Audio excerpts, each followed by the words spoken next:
심리의 영향을 안 받는 영역도 있어요. 부동산에서. 어디냐면 저는 모기지는 그렇게 갚는 게 아니라고 생각하거든요. 무조건 저는 최장 뭐 40년? 절대 40년 동안 차곡차곡 갚는 거 아니에요. 3천만 원이 있으시면요. 가장 먼저 해야 되는 게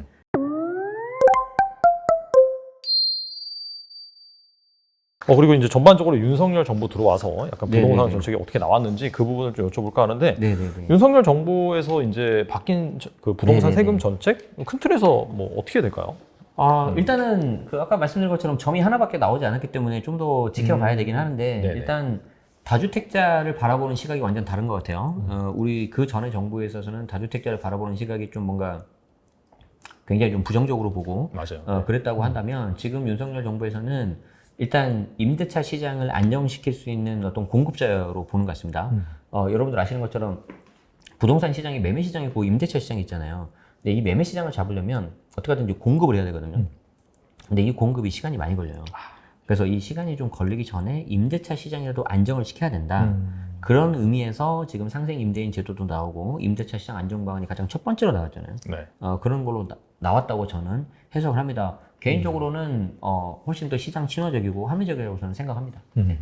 알겠습니다. 그리고 요즘 뭐 전반적으로 네. 뭐 주식 무너지고 네. 코인 무너지고 다음 부동산 차례다 네. 그런 얘기들이 계속해서 나오고 있어요. 네. 그래서 지금이라도 약간 좀 아직 좀 덜 떨어졌을 때 집을 네. 파는 게 좋을 것 같다라고 생각을 네. 하시는데 올해 그렇다면 집을 좀 팔아도 될런지. 이거 좀 어려운 질문인데요. 물론 이제 제가 뭐 시장 전망을 하는 사람이 아니라서 네네네. 그냥 참고만 해서 들으시면 좋겠는데, 확실한 거는 안 좋은 건 안 좋은 건 맞아요. 왜냐하면 저 같은 경우도 외곽에 있는 거 좀 내놓았는데 뭐 연락도 없고요. 가격을 낮춰도 뭐 보러 오겠다는 사람이 없어요. 자, 생각을 해보자고요. 지금 이 상황에서 집을 살 수 있는 사람이 뭐 언제나 그랬지만 집을 살 수 있는 사람은 딱 두 부류예요. 실거주자 아니면 투자자예요. 자, 그런데 지금 그전 정부에서 투자자들 같은 경우는 규제 때문에 싹 다 묶였거든요. 지금 현재 정부에서 규제를 풀어준다 하더라도 뭐가 안 풀렸냐면은 취득세 중과가 안 풀렸어요. 집을 한 채 사면 12% 세금을 내야 돼요. 무슨 말이냐면은 예를 들어서 내가 5억짜리 집을 산다고 합시다. 물론 서울에 5억짜리 집 찾기가 어려운데 예전에는 500만 원 내가 취득세 냈어요. 근데 내가 다주택 상태에서 내가 임대 사업을 하려고 다주택 상태에서 집을 하나 더 사잖아요. 취득세 12% 나와요. 6천만 원 내요. 6천만 원. 못 사요. 이게 어지간한 사람 아니면 못 사요. 네네. 자, 그래서 다주택자들은 더 사기가 이제 어려운 그런 상황이죠. 자, 그러면 실거주자. 이제 0에서 1로 가는 사람 아니면 1에서 1로 가는데 좀 갈아타려는 사람. 이 사람들만 좀 살 수 있겠죠? 자, 그런데 실거주자하고 다주택자 중에 누가 더 경험이 적죠? 실거주자죠. 그렇죠. 훨씬 더 이분들이 이제 더 심리가 불안한 거예요. 저 같아도 그럴 텐데 뭐. 그렇죠. 네. 가장 큰 게 금리 올라가는 거. 개인적으로 저는 금리가 올라간다고 해서 집값이 떨어진다고 보진 않아요. 직접적인 영향 없다고 보는데 다만 간접적으로 심리가 무너지기 때문에 심리가 무너지면 매수세가 없잖아요. 2018년 초였나요? 그때 코인 시장 기억하시죠? 네, 그때 완전 박살났죠. 그때 완전 박살났는데 그때 한 것 중에 하나가 계좌를 막아버렸잖아요. 돈이 자금이 안 들어가잖아요. 네네. 그러니까 완전 심리가 다 죽어버렸잖아요. 그리고 돈줄 막아버리고 지금 부동산도 심리가 너무 무너져 있기 때문에 서울 같은 경우에는 공급이 워낙 없어서 하락 요인은 잘 안 보이는데 오히려 그 수급보다는 심리가 더 큰 그런 상황으로 저는 봐요. 자, 그러면 이 심리의 영향을 안 받거나 이 심리가 만약에 해소가 되면은 다시 이 불안 요소가 살아날 수 있어요. 그게 언제가 될지 모르겠어요. 그런데 뭐 주변에 다른 분들 이야기 들어보고 하면은 올해 하반기 아니면 내년 상반기 정도 되면은 금리 인상 그게 정점이 될 것 같다. 네. 그럼 그게 만약에 해소가 되고 된다면은 또 심리가 돌아설 여지도 분명히 있다. 저는 좀 그렇게 보고 있고요. 또 하나 앞서 말씀드리고 싶은 거는 심리의 영향을 안 받는 영역도 있어요. 부동산에서. 어디냐면 일단 절대 금액이 좀 싼 지역. 서울인데 예를 들어서 뭐 다른 사람 눈에는 좀 약간 부족할 수 있는데 내 기준에서는 뭐 출퇴근하고 애 키우기에 나쁘지 않아. 근데 예를 들어서 6억 이하야. 네네. 그러면 나 그냥 차를 사버릴까? 왜냐면 금리가 계속 오르니까 역설적으로 또 인플레이션이고 자산 가치가 올라가 버리잖아요. 화폐 가치가 떨어지고. 그러니까 차라리 지난 5년 보니까 너무 싫은 거예요. 야, 나 이거라도 사서 그냥 해칭을 할래. 그런 사람 분명히 있을 거예요. 그런 데는 그래도 거래가 좀 될 수 있어요. 그리고 또 하나. 아예 초고가 시장. 이게 사업을 크게 하시거나 현금 흐름이 충분하신 분들은 금리 네. 인상 신경 안 써요. 그렇죠, 사실. 예, 그래서 지금도 약간 딴 나라 세상 이야기 나오잖아요. 막 진짜 초고가 주택 막 계속 거래되고. 그래서 완전히 비싸거나 완전히 싸거나 당분간은 그 두 개 정도가 좀 거래가 될 것 같고 그 중간은 아무래도 좀 분위기가 좋진 않을 것 같다. 그런 식으로 보입니다. 그리고 만약에 내가 1주택을 가지고 있는데 실거주용으로 쓰고 뭐 아주 집이 뭐 하자가 있거나 그런 게 아니다. 뭐 출퇴근하기도 괜찮고 하다. 저는 굳이 팔 이유가 뭐 없다고 생각합니다. 만약에 이제 그걸 좀 낮게라도 좀 팔아서 나는 조금 더 보태가지고 좀 더 좋은 데를 사두고 싶어. 아니면 좋은 데로 가고 싶어. 그러시면 모를까. 뭐 굳이 저는 그렇게 할 필요가 있나 싶어요. 알겠습니다. 그럼 반대로 약간 좀 네네. 지금이라도 집 사는 게 고민이신 분들 뭐 계실 수도 네네네. 있잖아요. 약간 새 정부의 정책 방향성 이런 것들 뭐 가이드라인 네네. 이게 이제 언제 나올지 뭐 그런 부분에 따라 가지고 결정이 될 것 같은데 그런 네. 것들을 감안한다면 한 어느 정도가 좋은 시점이 될 수 있을까요? 아까 그 뭐 어디까지나 예측이긴 하지만 심리가 해소가 될 수 있는 부분이 올해 하반기 아니면 내년 상반기라고 말씀드렸잖아요. 네. 그러니까 한번 잘 생각해 보세요. 지금 22년 7월 달인데 작년 21년 7월을 한번 생각해 볼까요? 불과 1년밖에 안 지났는데 그때는 없어서 못 샀잖아요. 맞아요. 네. 근데 지금은 서울에 물량이 공급이 됐나요? 안 됐잖아요. 그런데 완전히 분위기가 바뀌었잖아요. 이게 심리라는 게 저는 이렇게 생각을 해요. 한번 얼었다가 한번 풀리면 또 언제 바뀔지 모른단 말이에요. 그래서 만약에 그런 조짐이 보인다 그러면은 매수하는 경우도 나쁘지 않겠다. 그런데 전제 조건이 지금 이 집을 산다는 게 투자자라면 수익률이 서울 수도권은 아무래도 안 나와요. 저는 다른 데 보라고 말씀드리고 싶어요. 오히려 아예 상업용 부동산으로 가든지 아니면 아예 지방 쪽으로 가든지. 근데 거기는 이제 투자하는 사람 입장이고 실거주자 입장에서는 아까 말씀드린 것처럼 절대 금액 그리고 내가 매달 나가는 대출 원금하고 이자가 감당할 수 있냐 없냐. 사실 DSR 시행되고 있지만 그걸 좀 약간 완화하기 위해서 초장기 모기지가 막 나오잖아요. 뭐 35년, 40년. 뭐 그거 관련해서 한 가지 말씀드리고 싶은 거는 예를 들어서 저라면 제가 만약에 지금 0에서 1로 가는 실거주자라면은 아까 말씀드린 것처럼 대출 원금하고 이자가 내가 감당할 수 있는 수준이냐. 제가 들어오는 현금이 100이라면 네. 저는 50까지는 할 것 같아요. 저는 한때 70까지 해봤었거든요. 어. 너무 힘들었어요. 70은 좀 너무 힘들었어요. 그런데 이제 지금은 그렇게 저는 안 하고 있고 50까지 정도는 해볼 수 있지 않을까. 그리고 조금 안정적으로 싶으신 분들은 30까지. 이렇게 좀 하시는 게 좋을 것 같고. 그리고 하나 또 말씀드리고 싶은 거는 간혹 이런 분들이 계세요. 모기지를 받아서 내가 10년 안에 갚아야지 해가지고 10년으로 단기로 한 다음에 10년 동안 정말 아무것도 막 뭐 입을 거 안 입고 먹을 거 안 입고 해가지고 갚아서 없애시더라고요. 물론 그것도 좋은 방법이긴 한데 저는 모기지는 그렇게 갚는 게 아니라고 생각하거든요. 무조건 저는 최장 뭐 40년? 오케이 40년. 40년 하다가 그 40년 동안 그 집에서 못 살아요. 그렇겠죠, 사실. 네. 한 5년, 10년 살다가 그 집을 팔거나 아니면 전세 주고 나가요. 그럴 때 대출 터는 거예요. 저 같은 경우도 첫 번째 2014년도에 산 제 집이 네.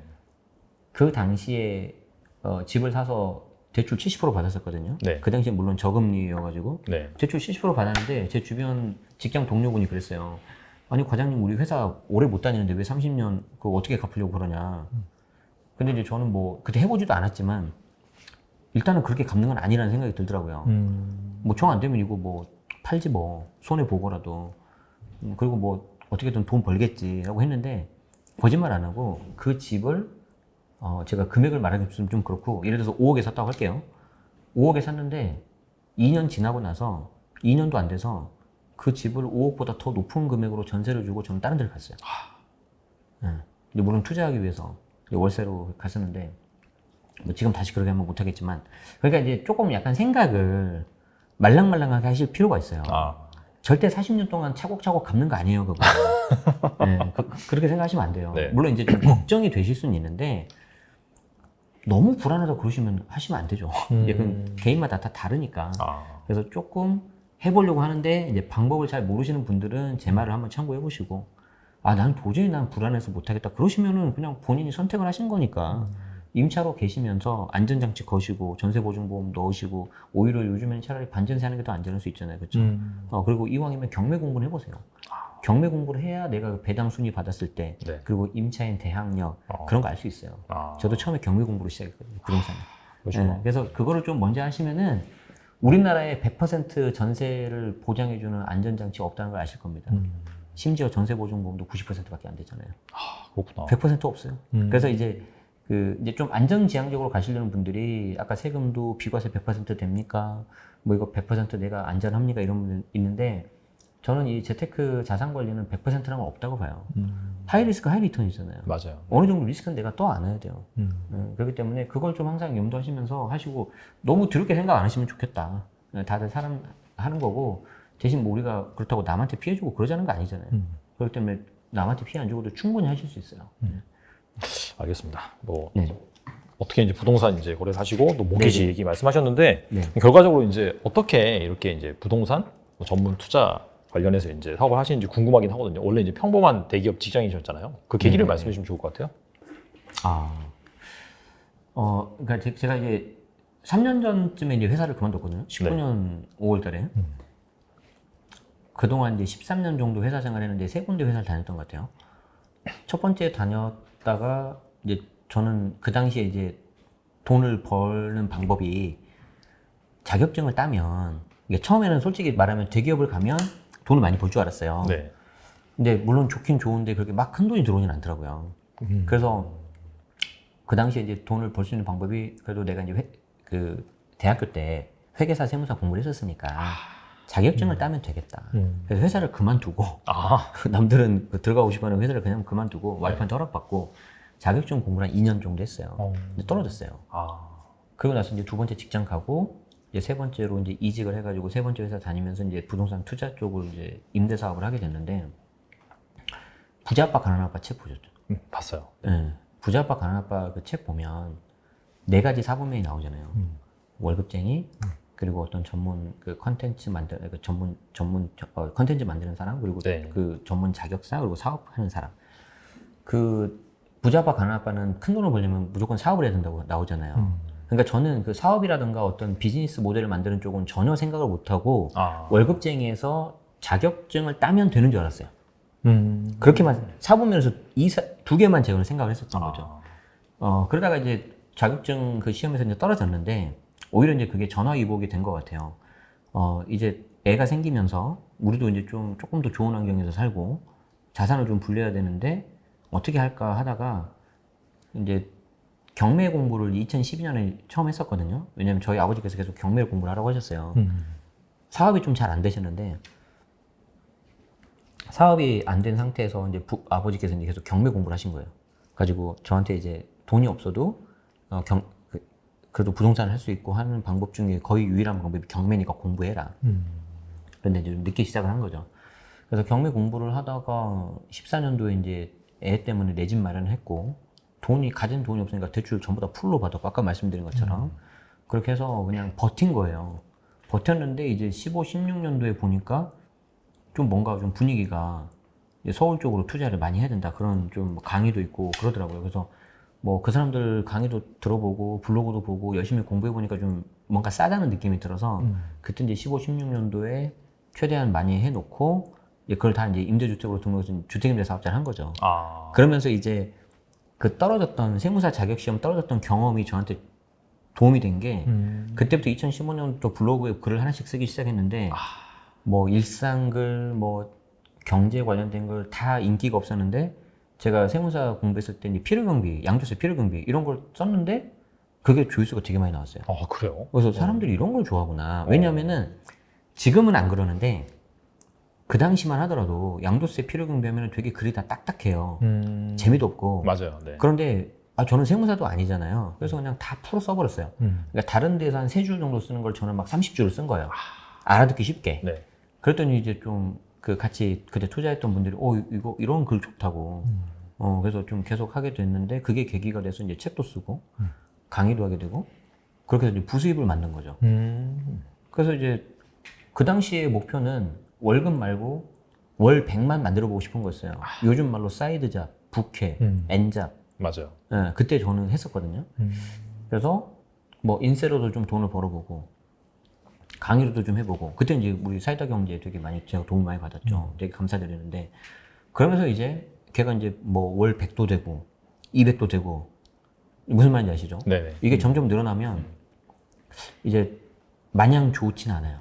왜 그러냐면 이제 선택을 해야 되는 거예요. 아, 그렇죠. 선택과 집중을 또 이제 해야죠. 선택을 해요. 왜냐하면 제가 연차가 이제 계속 쌓이잖아요. 저는 회사에서 세무회계 전혀 상관없는 인사 업무했어요. HR. 조직 관리했어요. 그렇기 때문에 이 회사는 급여를 주면요, 당연히 거기에 대한 일을 시킵니다. 맞아요. 그래서 저도 이제 점점 관리자 쪽으로 이제 가야 되는 포지션이 된 거예요. 그런데 이제 저보다 위에 있는 상사, 우리 팀장님이 보시기에 아주 뭔가 약간 얘가 딴짓하는 것 같은 느낌이 들어요. 그런 거 귀신같이 알아요. 우리 팀장님들은. 네. 그리고 그런 분들만 다 이게 자리에 앉힙니다. 아. 조직 관리를 해야 되니까. 그러니까요. 그리고 이제 그 당시에 결정적으로 이제 두 개를 병행하다 보니까 건강이 많이 안 좋아졌어요.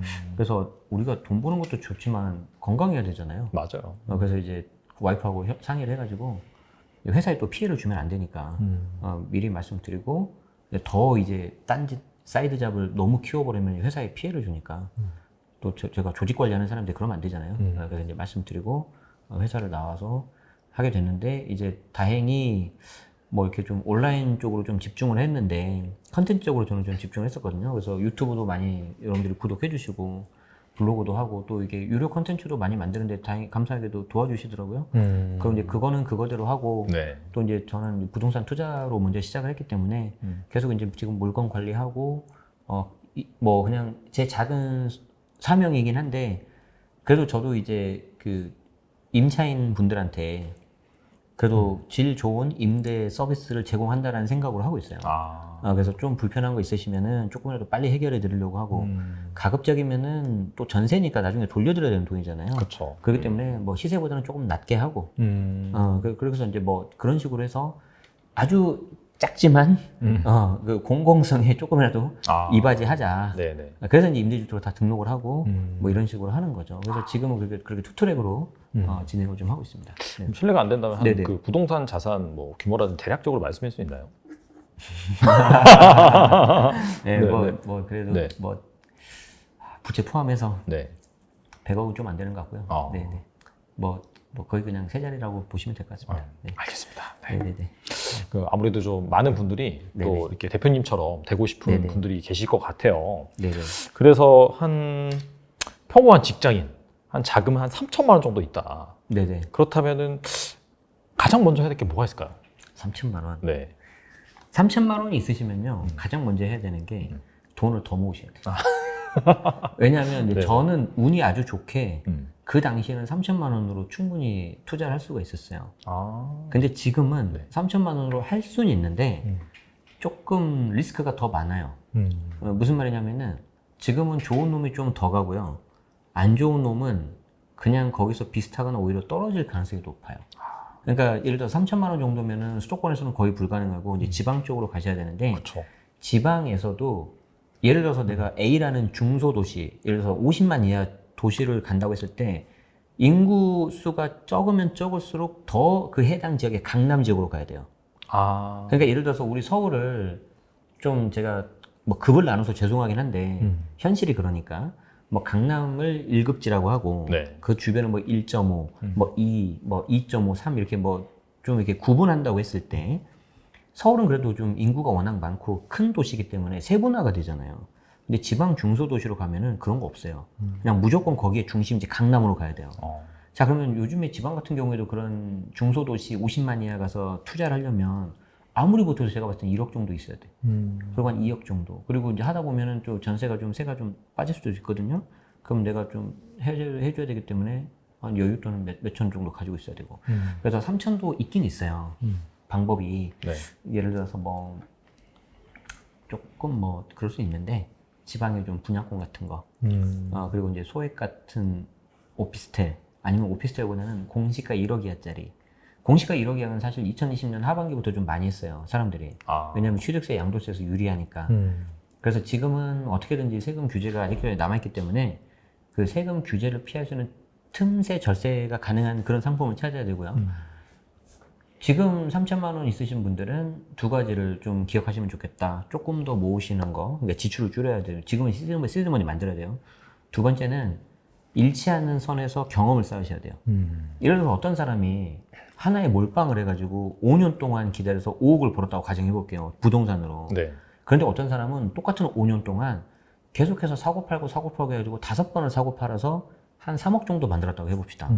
저는 후자가 훨씬 낫다고 봐요. 아 진짜요? 왜 그러냐면 부동산하고 주식이 가장 큰 다른 차이점이 뭘까요? 물론 뭐 여러 가지가 있겠지만 저는 이렇게 생각을 해요. 자, 내가 주식을 투자했는데 한 3억을 손실을 봐요. 그러면 주식 3억 손실 본 사람의 특징은 뭐냐면은 뭐 좀 평균적으로 말씀드리는 겁니다.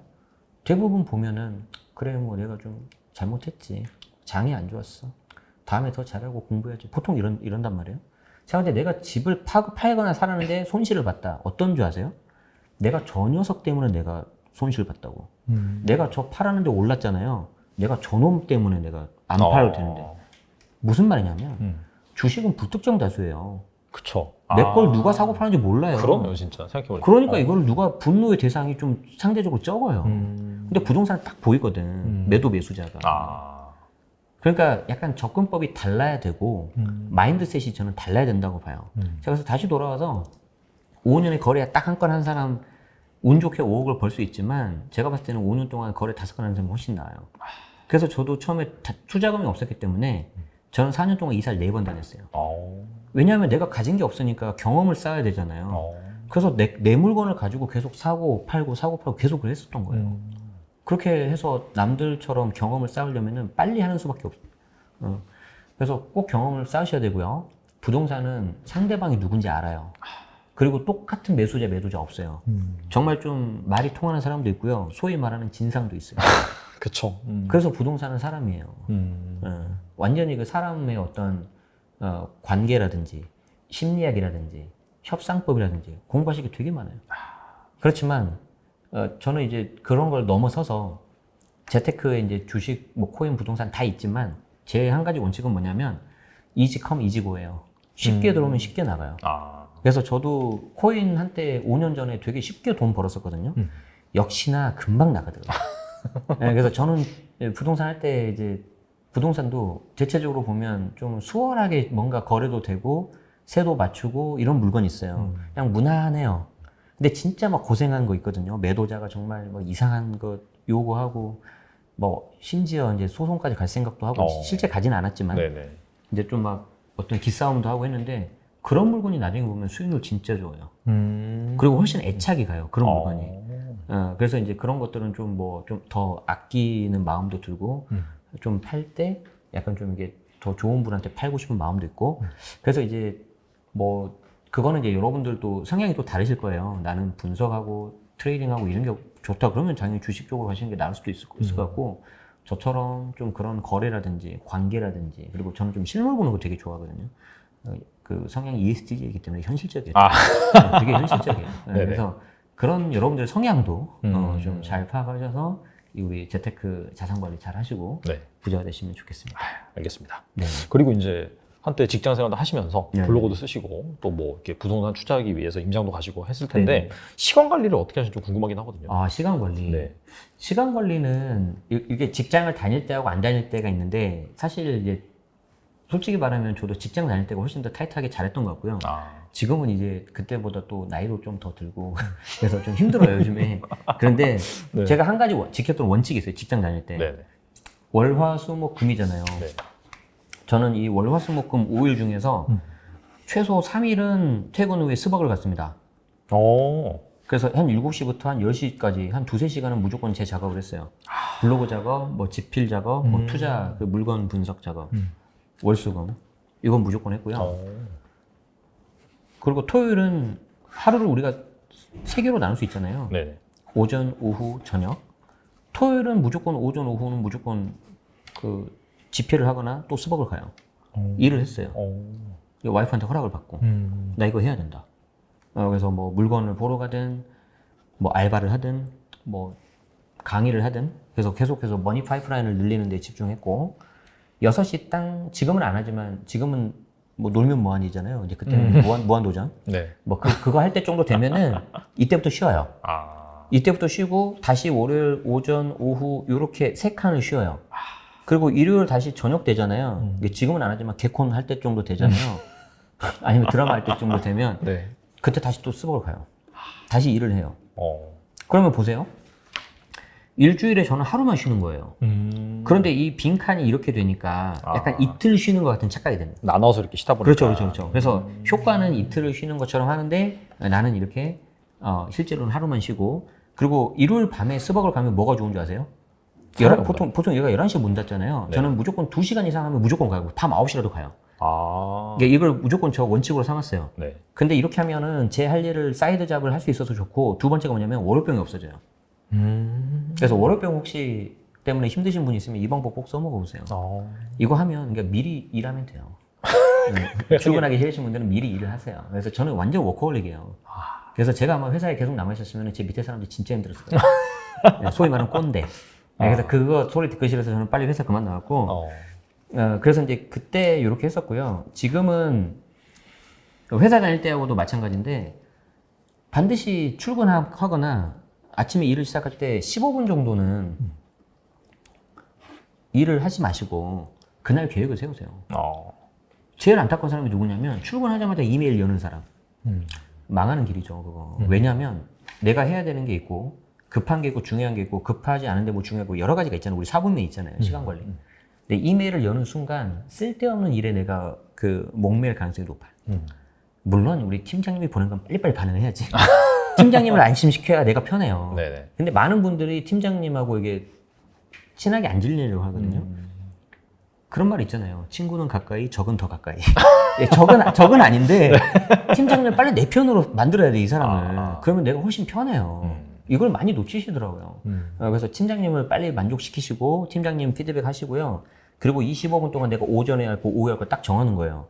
단순 반복 작업 저는 무조건 오후예요. 오전에 머리가 맑을 때, 이때 이제 기획 업무, 중요한 업무, 그리고 이제 뭐 급한 뭐 이제 외부 대응이 있을 수 있으니까 한번 보긴 보죠. 그래서 이메일 한번 쓱 본 다음에 바로 해야 되는 거는 바로 피드백하고 좀 이따 해야 되는 건 다시 안 읽음으로 처리해요. 네, 그런 식으로 해가지고 하는데 이거는 지금도 제가 하고 있어요. 그리고 이게 조금 더 확장되면 저는 이제 일요일 오전 이때는 무조건 제가 그 집에 허락을 받고 저만이 보내는 시간입니다. 안 건드려요. 네. 집에 와이프랑 제 주니어가 이때 뭐 하냐면은 일주일 동안 했던 거 리뷰하고 앞으로 일주일 할 걸 쭉 봐요. 스케줄을 봐요. 그래서 예를 들어서 뭐 오늘 같은 경우도 유튜브 이게 촬영했다. 근데 이날 뭐 오전 오후가 뭐가 있는지 뭐가 또 막 몰려 있으면 안 좋잖아요. 그래서 그거 좀 약간 배분하고 그래서 이때 하면서 아 이번 주는 좀 달려야 되겠구나. 이번 주는 좀 널널하네. 그리고 이제 가끔 하다 보면은 비상일 때가 있어요. 일이 갑자기 그쵸, 몰렸을 그쵸. 때. 맞아요. 네. 그러면 일요일 오후도 무슨 휴식이야. 일해야지. 그냥 무조건 일하는 거예요, 그냥. 그리고 빨리 끝내버려요. 빨리 끝내가지고 좀 약간 여유를 좀 두는 거죠. 그래서 좀 약간 워커홀릭 스타일이긴 해요, 제가. 그런데 이제 이런 사람들이 건강을 잃기 때문에 이제 좀 중간에 여유를 가지면서 이렇게 항상 동그라미 그려서 여유를 좀 가져가려고 하죠. 확실히 일이 많고 막 정신이 없고 그런데 말씀하신 것처럼 이렇게 체계적으로 뭔가 일하는 루틴이랑 쉬는 루틴을 짜서 하다 보면은 장기적으로 확실히 좀 할 수 있겠네요. 그리고 이게 정말 핵심인데 이게 뭐냐면 특히 우리 그 들으시는 분들 중에 착하신 분들이 아마 고민이 많으실 것 같은데 좀 약간 뻔뻔해질 필요가 있다. 무슨 말이냐면 현실적으로 일이 많아요. 쳐내야 되는 게 많단 말이에요. 그리고 다 납기가 뭐 당장 오늘 내일이야.